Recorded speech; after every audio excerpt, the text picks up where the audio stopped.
The rain hammered down on the Welsh mountains like liquid ice, each drop a tiny needle against exposed skin.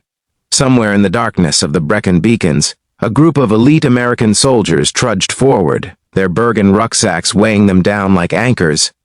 These weren't ordinary troops. They were U.S. Army Rangers, some of the most capable light infantry soldiers America produces.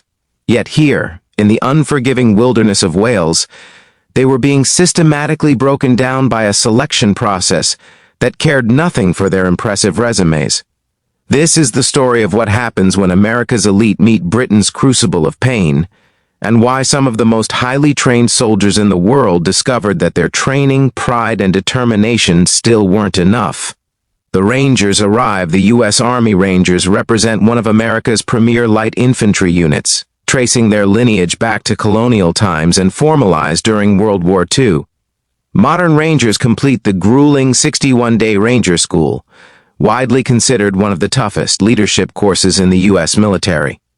They master air assault, mountaineering, and small unit tactics while operating on minimal sleep and food.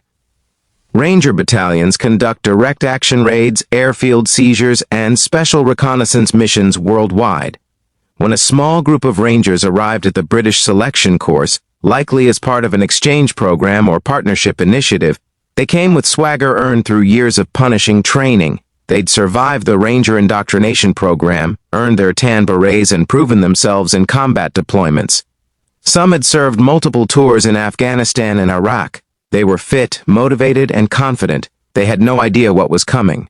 The British selection philosophy, the selection course these Rangers faced, was almost certainly the UK Special Forces selection, the gateway to the Special Air Service, SAS, and Special Boat Service, SBS. This course is fundamentally different from anything in the American military training pipeline, and understanding why requires grasping the philosophical difference between British and American approaches to creating elite soldiers. American Special Operations selection, including Ranger School, emphasizes teamwork, leadership under pressure, and the ability to function as part of a cohesive unit while exhausted and hungry. Candidates are constantly evaluated, given specific tasks, and either pass or fail measurable standards. The system is tough, but comprehensible. British Special Forces selection operates on an entirely different principle: identify individuals who can think independently, navigate solo across brutal terrain, and maintain judgment when completely isolated and exhausted.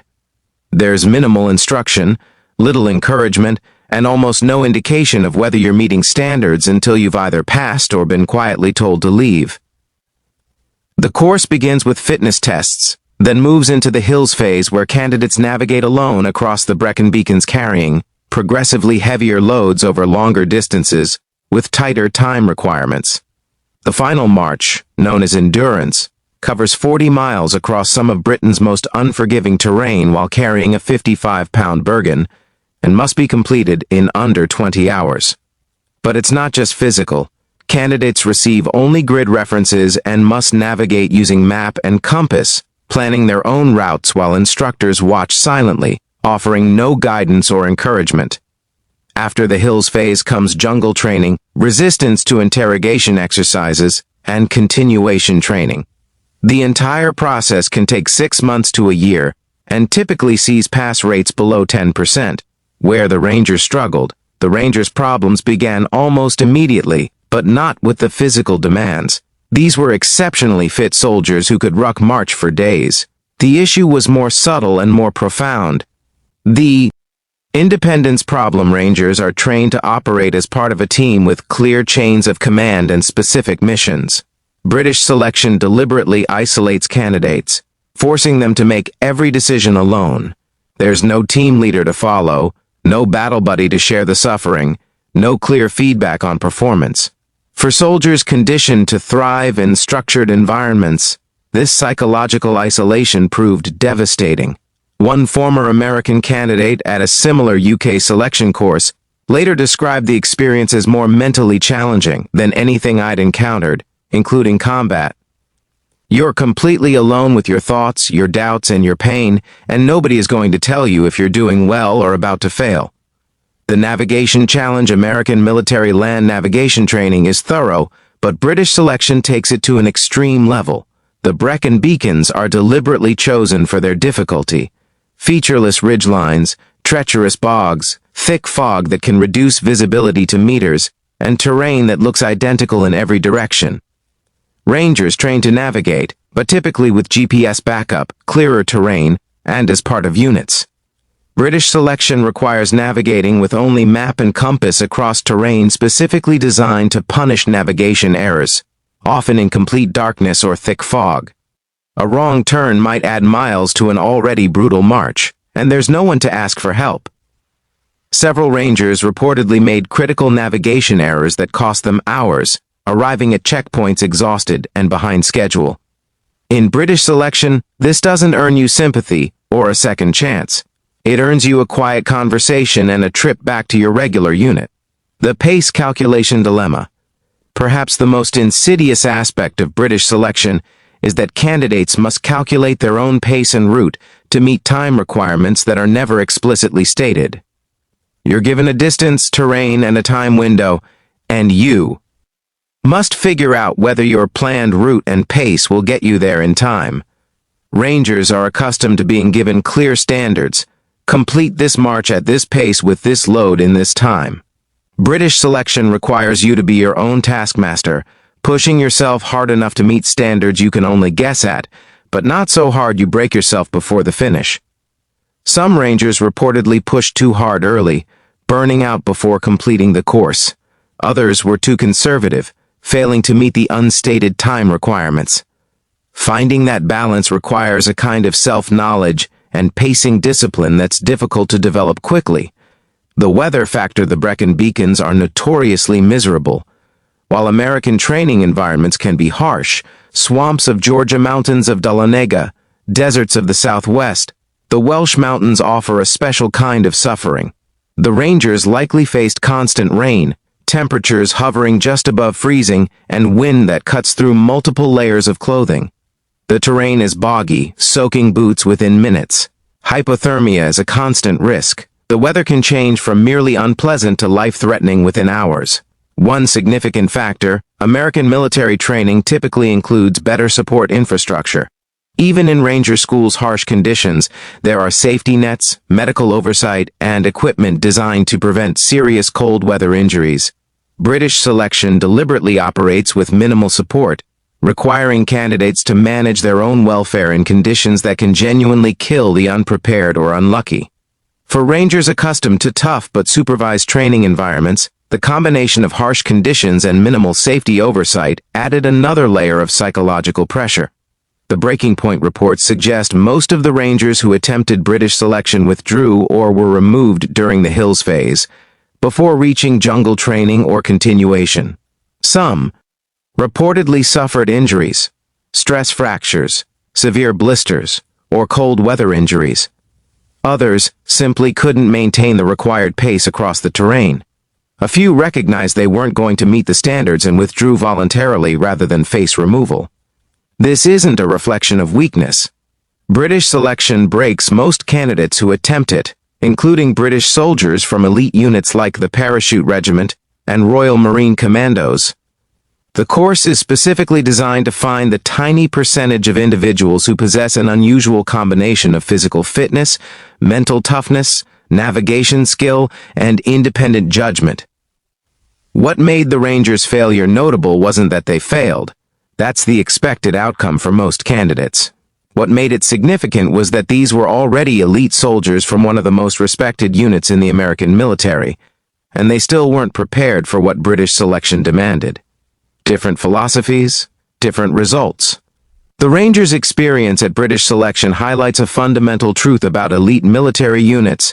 Elite is context-dependent. U.S. Army Rangers are optimized for rapid deployment, aggressive direct action, and operating as part of large-scale military operations with substantial support. They're masters of violent, coordinated assaults on enemy positions. Give them a target, supporting assets, and clear orders, and they'll execute with devastating effectiveness. British Special Forces are optimized for extended operations in hostile territory with minimal support. often operating alone or in tiny teams for weeks or months.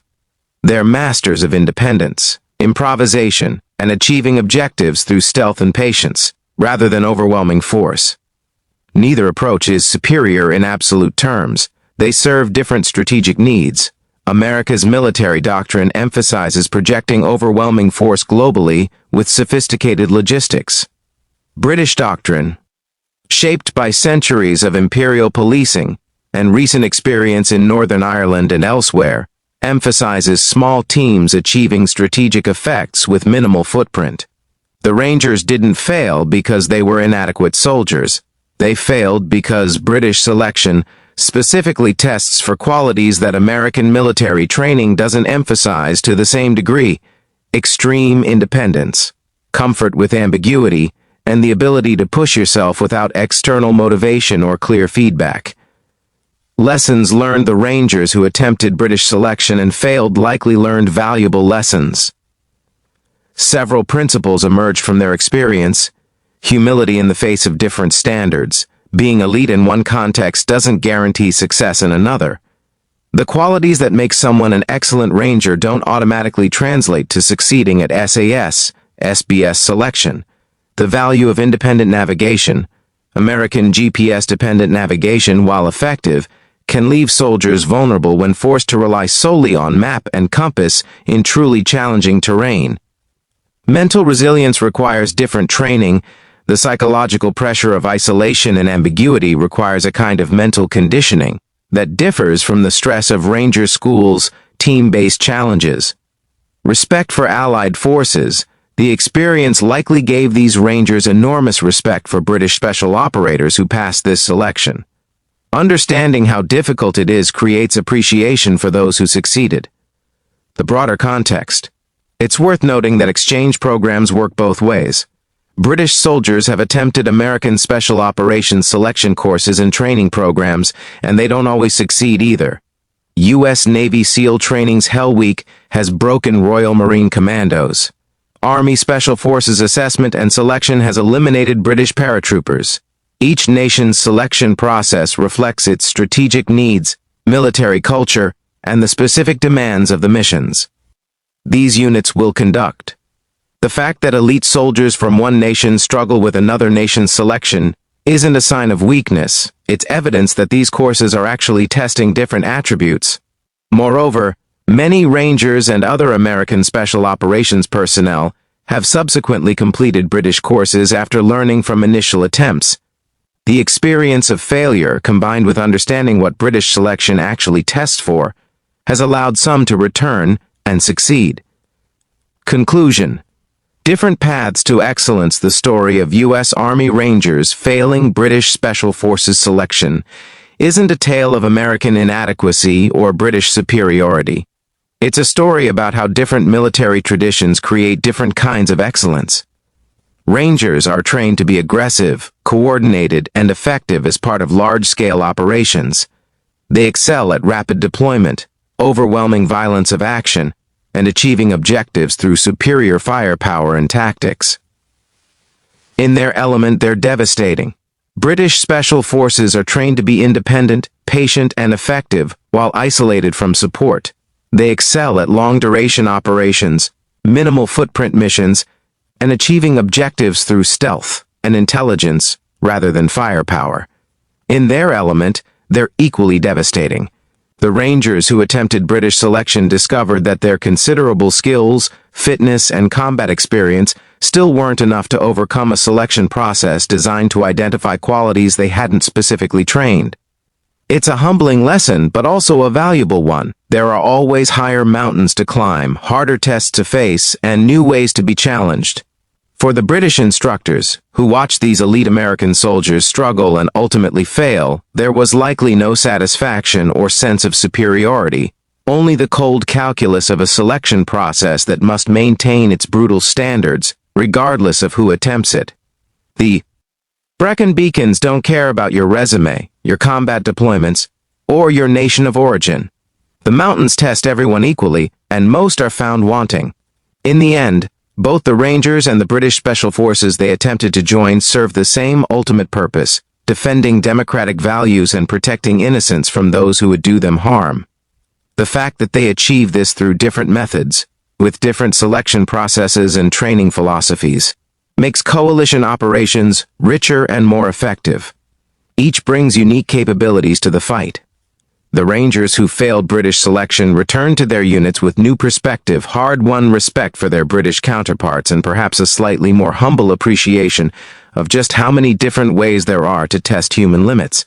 And somewhere in the Brecon Beacons, the rain continues to fall, the wind continues to howl, and the next generation of candidates, British, American, and otherwise, continues to measure themselves against one of the world's most unforgiving standards.